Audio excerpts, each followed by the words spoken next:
Imagine o som de passos apressados ecoando por ruas de pedra. O sol se põe sobre a antiga Tessalônica e um pequeno grupo de cristãos se reúne em silêncio, escondido de olhares hostis. Eles seguram pergaminhos amarelados, trocam sussurros e orações. Lá fora, o império é implacável. Lá dentro, a fé chama viva. Eles não têm templos, nem status, nem poder, mas têm algo que o mundo não pode apagar: a esperança. Cada lágrima, cada canto, cada gesto deles se tornava parte de uma história que mudaria o rumo da igreja.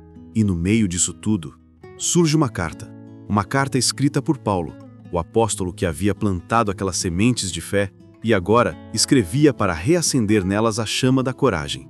Essa é a história da primeira carta aos Tessalonicenses, uma das mensagens mais humanas, intensas e inspiradoras da Bíblia. Uma carta escrita entre lágrimas e orações, destinada a uma igreja que aprendeu a resistir mesmo quando tudo parecia ruir. E hoje, essa carta atravessa o tempo para falar comigo e com você, para ensinar como viver com fé viva, amor verdadeiro e esperança inabalável. Então, antes da gente mergulhar nessas verdades profundas, se inscreve no canal, ativa as notificações e me conta aqui nos comentários de onde você está assistindo esse vídeo. Quero ver até onde essa mensagem vai alcançar. O sol nascia sobre Tessalônica, espalhando luz entre as ruas estreitas, onde o murmúrio das primeiras orações se misturava ao som dos passos apressados. Naquela cidade viva e pulsante, uma pequena igreja florescia em meio ao caos. Suas paredes eram simples, mas dentro delas algo ardia com força silenciosa. A fé deles era como fogo que não se apaga, visível, palpável, transformadora. E essa chama ecoava por toda a região como um chamado impossível de ignorar. O primeiro ensinamento que aprendemos com essa carta é que a fé genuína produz obras visíveis. A Bíblia revela que a igreja de Tessalônica não apenas falava de fé, ela a vivia. Era comum ver irmãos cuidando uns dos outros, partilhando o pouco que tinham, movidos por uma convicção que transcendeu o medo e a dúvida. Em cada gesto havia a prova viva do que Paulo testemunhava, uma fé que se manifestava em ação como uma tocha acesa iluminando caminhos em meio à noite. Entre os becos de pedra, o amor se tornava linguagem viva. Mulheres socorriam viúvas, homens levantavam feridos, jovens acolhiam estrangeiros com alegria. A igreja não era um prédio, mas um corpo pulsante. E aqui surge o segundo ensinamento que aprendemos com essa carta. O amor verdadeiro gera serviço e dedicação. O amor fraternal era o combustível que movia aquela comunidade. Era o cumprimento prático das histórias bíblicas, onde servir não era obrigação, mas expressão de gratidão. Mesmo quando o vento das aflições soprava forte, a esperança continuava erguendo cabeças. A cidade falava de crises, perdas e perseguições, mas dentro da igreja havia paz e confiança. As vozes entoavam cânticos, não de fuga, mas de resistência. E o terceiro ensinamento que Paulo nos deixa é este: a esperança em Cristo sustenta o crente em meio às aflições. Aqueles irmãos descobriram que a esperança não é ausência de dor, é força para atravessá-la com dignidade e fé. As ruas de Tessalônica carregavam marcas de luta. Alguns haviam perdido bens, outros parentes. Ainda assim os cânticos não cessavam. Quando a noite caía e as lamparinas tremulavam, a igreja reunida parecia resistir ao escuro com uma fé que cintilava. Era como se o próprio céu se inclinasse para ouvir aquelas vozes. A esperança deles não era teórica, era um ato contínuo de resistência, um eco das histórias bíblicas que mostravam homens e mulheres firmes, mesmo diante do impossível. De longe, viajantes que cruzavam a Macedônia falavam sobre aquela igreja. Diziam, eles vivem o que creem. O testemunho se espalhava como aroma levado pelo vento. A fé ativa, o amor servil e a esperança constante tornaram-se um testemunho visível para toda a região. Paulo, ao ouvir esses relatos, via neles uma confirmação divina. O Evangelho não se resume em palavras, ele se manifesta em obras, e essas obras revelam quem realmente entendeu a mensagem da cruz. Dentro da igreja, as crianças ouviam os anciãos contarem histórias bíblicas à luz das velas, falavam de Abraão, de Moisés, de Jesus, e ao ouvirem, os pequenos viam nos olhos de seus pais o reflexo daquilo que aprendiam. A fé se tornava herança, o amor tradição e a esperança destino. Aquele povo vivia o que pregava. A cada geração, os mesmos princípios se repetiam: firmes como o chão sob seus pés. Paulo, ao escrever sua carta, não o fazia como um líder distante, mas como alguém que contemplava o cumprimento de um propósito. Ele mesmo dizia: lembrando-nos sem cessar da vossa obra de fé, do vosso trabalho de amor e da firmeza da vossa esperança em nosso Senhor Jesus Cristo, diante de nosso Deus e Pai. Primeira carta de Paulo aos Tessalonicenses, capítulo 1, versículo 3. Essa lembrança não era mais do que gratidão, era admiração diante de uma igreja que vivia o Evangelho em sua forma mais pura e bela. No horizonte, enquanto o sol se punha sobre os telhados de barro, as vozes da igreja ecoavam suaves, constantes, eternas. Era a imagem de uma fé que trabalha, de um amor que serve, de uma esperança que resiste. A igreja tessalonicense se tornava, sem perceber, o espelho daquilo que Paulo ensinava em suas cartas, um testemunho que atravessaria séculos. E no ar pairava uma pergunta silenciosa: será que hoje ainda existem comunidades dispostas a refletir o mesmo brilho da igreja de Tessalônica? A integridade é o alicerce invisível de qualquer ministério que deseja permanecer firme. Na Bíblia, vemos que Paulo valorizava mais o caráter do mensageiro do que o brilho de suas palavras. Ele lembrava aos tessalonicenses que o evangelho não deveria ser manipulado, distorcido ou usado como instrumento de conveniência. E aqui surge o quarto ensinamento que aprendemos com essa carta. O evangelho deve ser pregado com sinceridade e sem engano. A verdade, quando é dita com pureza, tem poder de transformar corações sem precisar de adornos. Paulo não falava com técnicas de persuasão, mas com convicção espiritual. Ele entendia que a força do evangelho estava em sua autenticidade, não em sua performance. Nos tempos da igreja primitiva, havia muitos que pregavam por interesse, mas Paulo se destacava pela transparência. Sua mensagem era simples: o evangelho é um chamado à verdade. E a verdade nunca precisa de disfarce. Assim como nas histórias bíblicas, os profetas não buscavam aplausos, mas permaneciam fiéis ao que Deus lhes confiara. A integridade ministerial não é uma qualidade opcional, é uma exigência divina. O apóstolo vivia de modo coerente com o que pregava, e isso era o que dava peso às suas palavras. Ele mesmo declarou: porque a nossa exortação não procede de engano nem de impureza, nem é feita com dolo, mas assim como fomos aprovados por Deus para que o evangelho nos fosse confiado, assim falamos. Não para agradar aos homens, e sim a Deus, que prova os nossos corações. Essa passagem está em primeira carta de Paulo aos Tessalonicenses, capítulo 2, versículos 3 e 4. O evangelho que Paulo pregava não era voltado à autopromoção, mas à glorificação de Deus. Ele não buscava reconhecimento humano, e sim a aprovação do Senhor. Essa é uma lição poderosa para os tempos atuais, em que tantas vozes competem por atenção dentro e fora da igreja.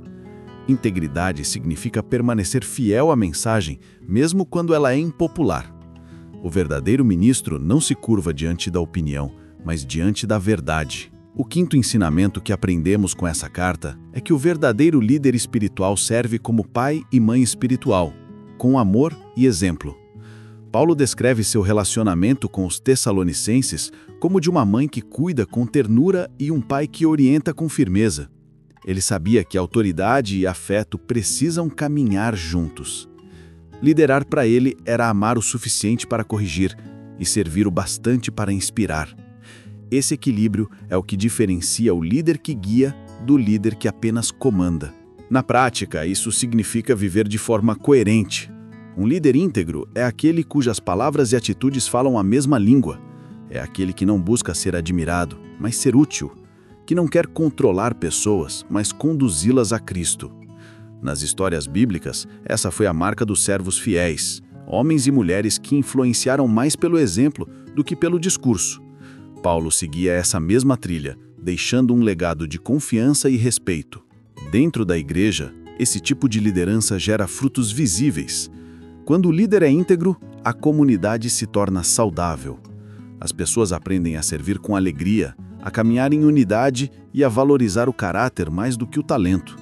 A integridade é contagiosa, inspira sem precisar de esforço. E quando a igreja aprende a viver dessa forma, ela se torna um reflexo vivo do Evangelho. O ministério de Paulo mostra que o poder do Evangelho não está em quem o prega, mas em como ele é vivido. Ele servia com humildade, falava com verdade e amava com propósito. Essa combinação é o que forma líderes que permanecem firmes, mesmo em meio às críticas e desafios. E a integridade, quando cultivada, se torna a marca mais forte que um servo de Deus pode deixar no mundo. Assim, a carta aos Tessalonicenses nos convida a olhar para dentro e avaliar nossas motivações. O Evangelho é puro e deve ser mantido assim. A igreja de hoje precisa de líderes que não apenas falem sobre integridade, mas que a vivam. E talvez seja justamente aí, na simplicidade de servir e na coragem de permanecer verdadeiros, que o próximo capítulo da fé começa a ser escrito.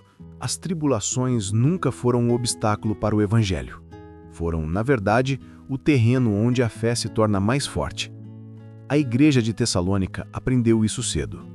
Vivendo sob perseguição, críticas e escassez, eles permaneceram firmes. Paulo, em suas cartas, não prometia alívio imediato, mas uma fé que resistisse ao tempo e à dor. A Bíblia mostra que a fé verdadeira não nasce no conforto. Ela floresce em meio às tempestades. O sexto ensinamento que aprendemos com essa carta é que a fé é fortalecida pela comunhão e pelo encorajamento mútuo. Paulo enviou Timóteo a Tessalônica para fortalecer os irmãos, lembrando que a fé não foi feita para ser vivida sozinha. Nas histórias bíblicas, vemos o mesmo princípio. Moisés teve Arão, Davi teve Jonatas, e até Jesus caminhou com discípulos. A comunhão é o elo que sustenta o crente quando as forças parecem se esgotar. A fé é como uma chama. Isolada, apaga-se, mas quando compartilhada, se multiplica. Na igreja primitiva, cada gesto de apoio era uma semente plantada em meio à dor. Uma palavra, uma oração, uma visita, pequenos atos que se transformavam em grandes muros contra o desânimo. Paulo compreendia que o segredo da perseverança estava em permanecer juntos. Uma fé solitária é vulnerável, mas uma fé em comunidade é inabalável. O apóstolo se alegrava ao saber que, mesmo sob tribulação, os tessalonicenses não haviam abandonado sua confiança. Ele escreveu: "Por isso, não podendo mais suportar, mandamos saber da vossa fé, temendo que o tentador vos tivesse tentado e que o nosso trabalho tivesse sido inútil. Agora, porém, vindo Timóteo de vós para nós, e trazendo boas novas da vossa fé e amor, por isso fomos consolados acerca de vós, em toda a nossa aflição e necessidade, pela vossa fé." Primeira carta de Paulo aos Tessalonicenses, capítulo 3, versículos 5 a 7. Essas palavras revelam que até os apóstolos precisavam de ânimo. Paulo, o grande mensageiro, sentia-se fortalecido ao ver a fé viva da igreja. Isso mostra que o encorajamento é uma via de mão dupla. Quem ensina também precisa ser sustentado. Quem consola também precisa ser confortado. A fé compartilhada cria uma rede invisível que sustenta a igreja, mesmo quando o chão parece desaparecer. O sétimo ensinamento que aprendemos com essa carta é que as provações fazem parte do chamado cristão. A Bíblia nunca prometeu uma caminhada sem dor. Jesus avisou que no mundo teríamos aflições, mas também garantiu que ele venceu o mundo. As histórias bíblicas mostram que a tribulação não é sinal de abandono, é sinal de propósito. É nos vales que a fé é refinada, é na escassez que aprendemos a confiar, e é na dor que descobrimos o poder do consolo divino. As provações não são castigos, mas treinamentos da alma. Paulo via cada dificuldade como uma oportunidade de amadurecimento espiritual. Ele sabia que, assim como o ouro é purificado no fogo, o crente é lapidado pelas circunstâncias.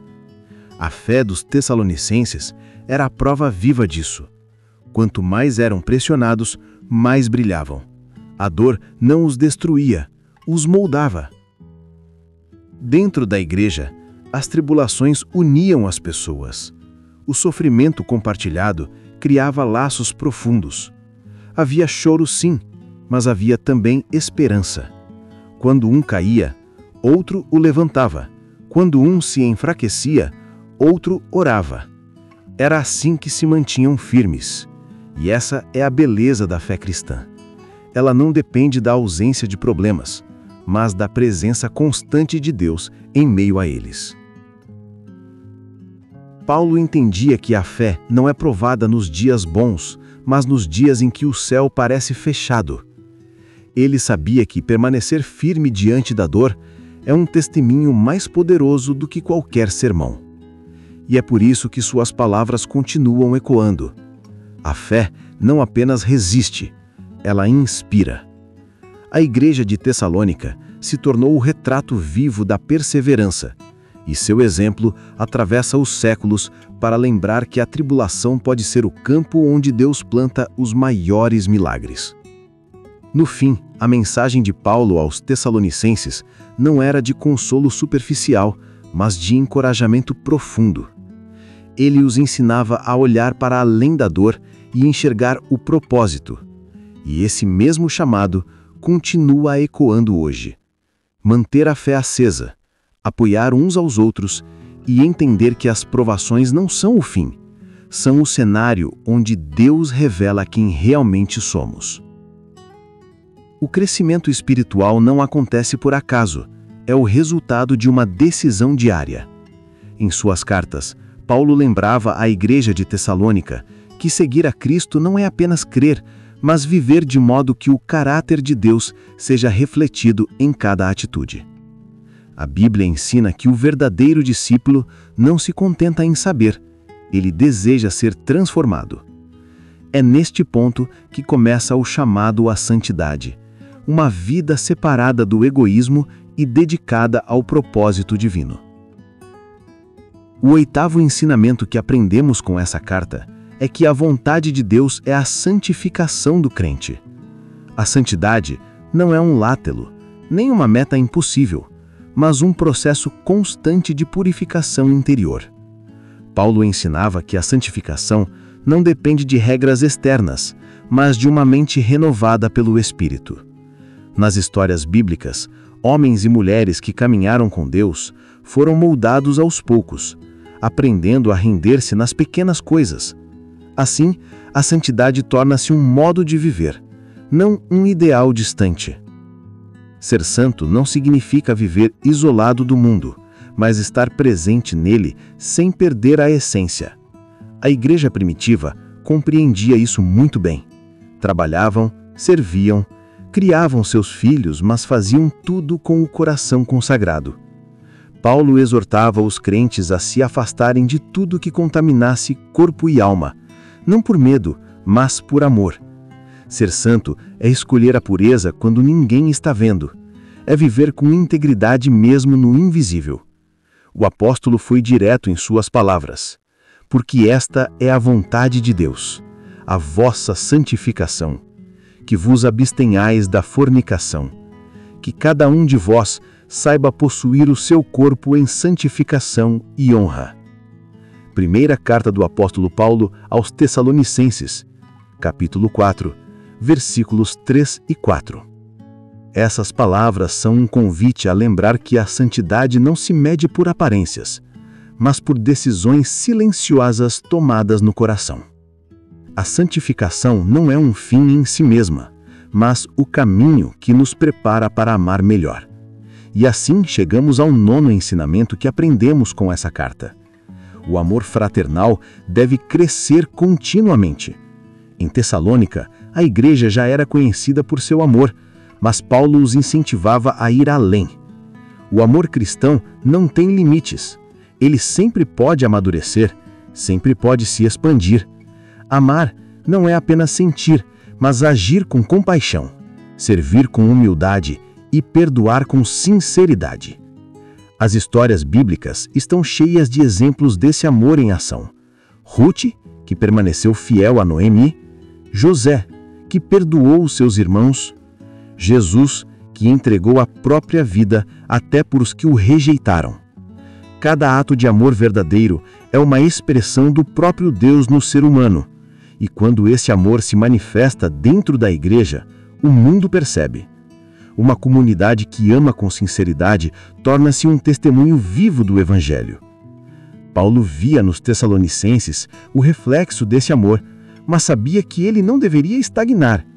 Crescei cada vez mais, dizia ele, porque o amor não tem ponto final. Na prática, isso significa cuidar das pessoas sem esperar retorno, interessar-se genuinamente pelas necessidades do próximo e aprender a viver em paz. Em tempos em que o egoísmo domina, uma igreja que ama se torna um farol aceso no meio da escuridão.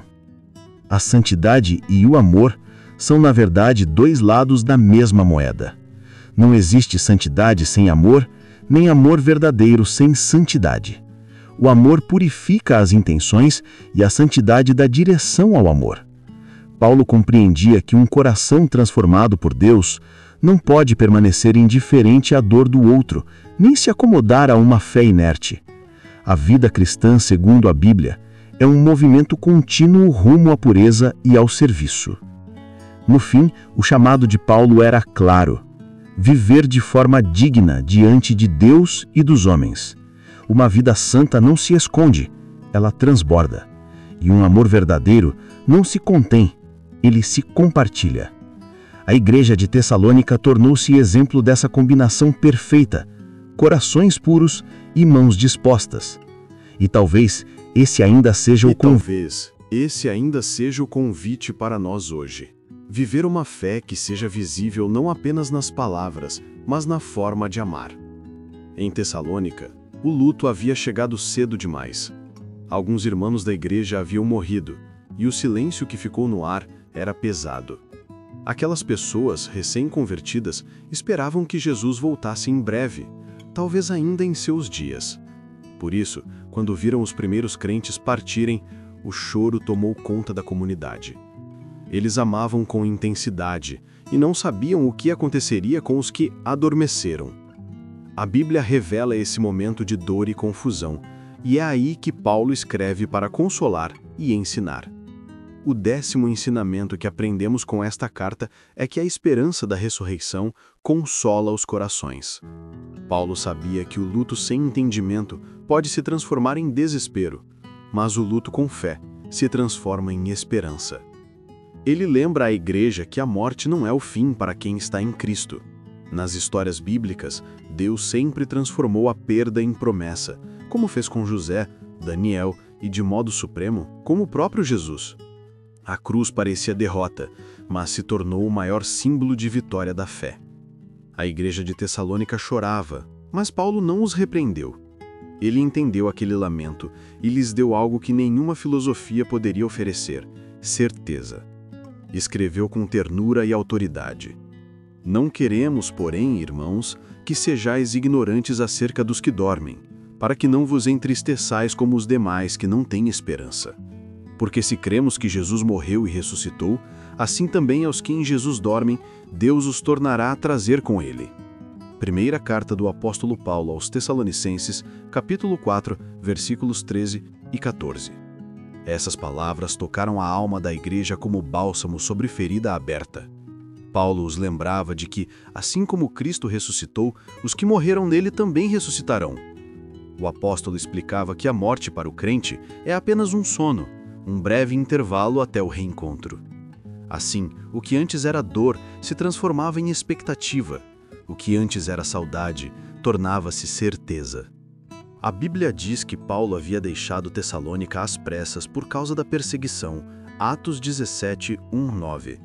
A igreja era jovem e ainda não compreendia plenamente as verdades sobre a vida eterna. Por isso, quando vieram as perdas, o desespero os visitou. Mas o apóstolo, com o coração pastoral, respondeu de onde estava, lembrando-lhes que a fé em Cristo é mais forte que a morte. Ele ensinava que o poder da ressurreição não é um símbolo, mas uma realidade, que mudaria tudo. O apóstolo foi ainda mais longe e declarou: Porque o mesmo Senhor descerá do céu com alarido, e com voz de arcanjo, e com a trombeta de Deus. E os que morreram em Cristo ressuscitarão primeiro. Depois, nós, os que ficarmos vivos, seremos arrebatados juntamente com eles nas nuvens, a encontrar o Senhor nos ares, e assim estaremos sempre com o Senhor. Primeira carta de Paulo aos Tessalonicenses, capítulo 4, versículos 16 e 17. Essa promessa acendeu novamente a chama da esperança.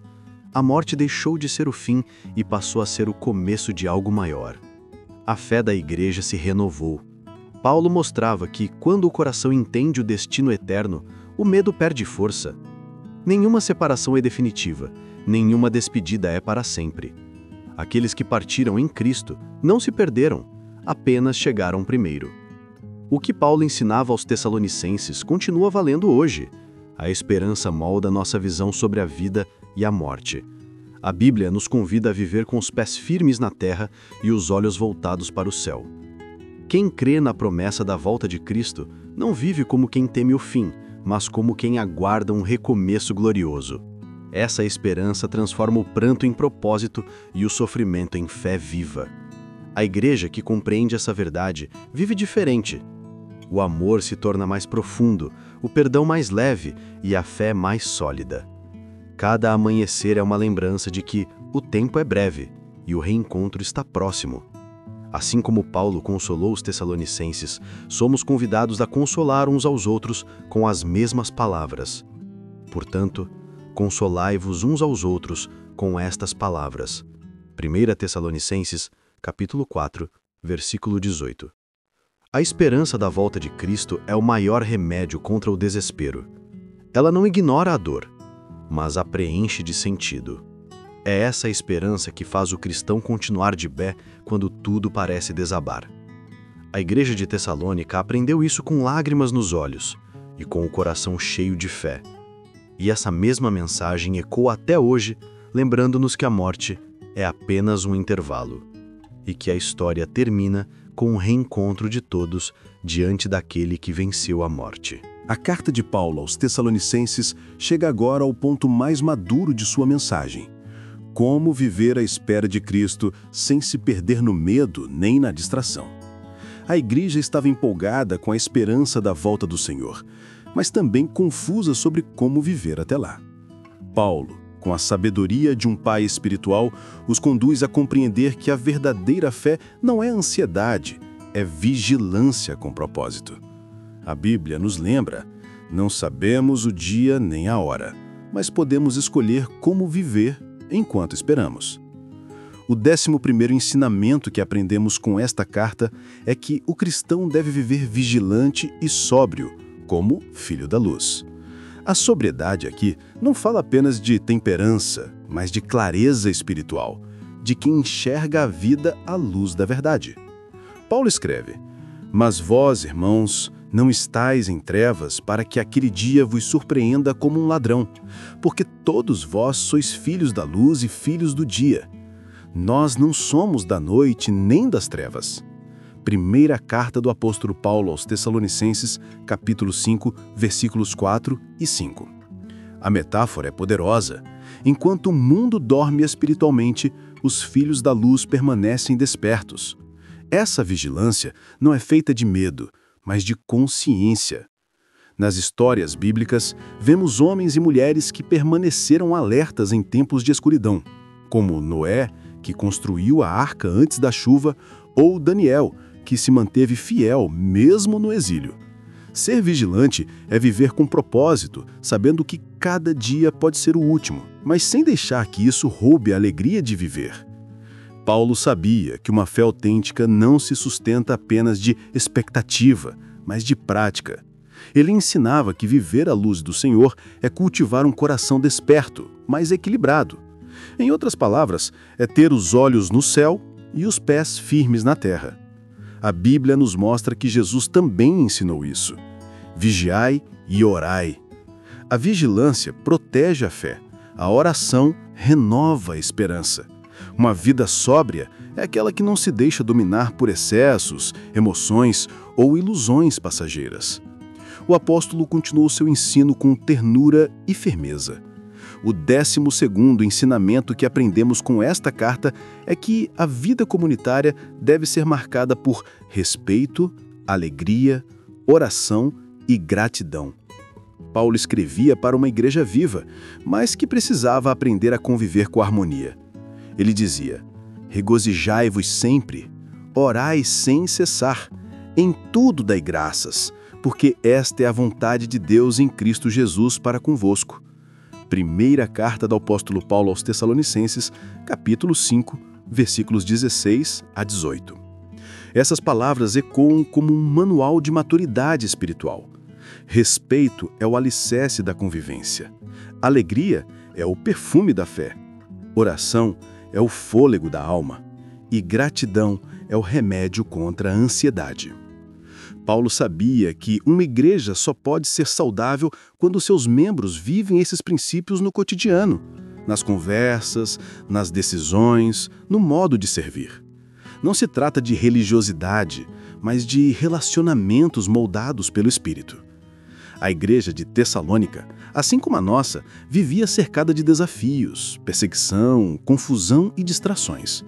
Mas Paulo os lembrava de que quem vive à luz do dia do Senhor não precisa temer as sombras. Ele os chamava a uma vida equilibrada, nem apática, nem frenética, onde a fé é constante, o amor é ativo e a esperança é perseverante. Essa era a marca da igreja madura, firme na fé e cheia de paz. A Bíblia nos mostra que viver à luz é um convite à autenticidade. Não se trata de ser perfeito, mas de caminhar em verdade. A luz de Cristo expõe, purifica e direciona. Paulo dizia: não apagueis o espírito, porque sabia que o fogo divino dentro do coração é o que mantém o crente vivo espiritualmente. E quando essa chama é alimentada pela oração, pela comunhão e pela obediência, a vida ganha sentido, mesmo nos dias nublados. Paulo encerra sua carta com uma das bênçãos mais belas das Escrituras. E o mesmo Deus de paz vos santifique em tudo, e todo o vosso espírito, alma e corpo sejam conservados irrepreensíveis para a vinda de nosso Senhor Jesus Cristo. Primeira carta do apóstolo Paulo aos Tessalonicenses, capítulo 5, versículo 23. Com isso, ele recorda à igreja que a santidade não é apenas um ideal, mas um processo que abrange corpo, mente e espírito, até o dia em que Cristo vier. Viver à luz do dia do Senhor é, portanto, manter o coração desperto, os pés no caminho e os olhos no horizonte. A fé que espera é a mesma que trabalha, ama e serve.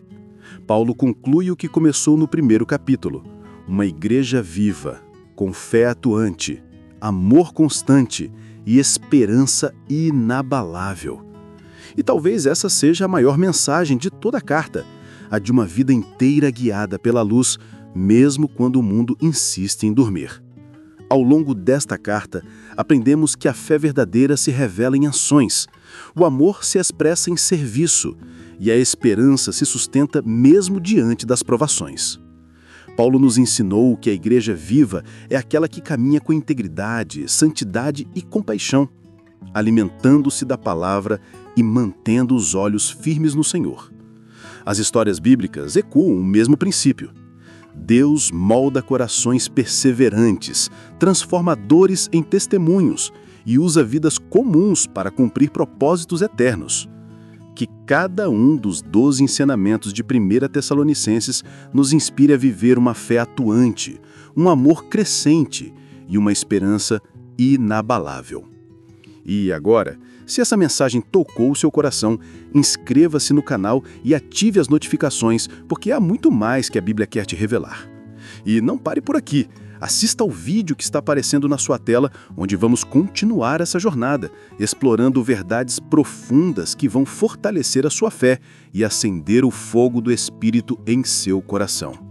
Que o próprio Deus da paz te santifique por completo e te mantenha firme até o dia em que Cristo voltar.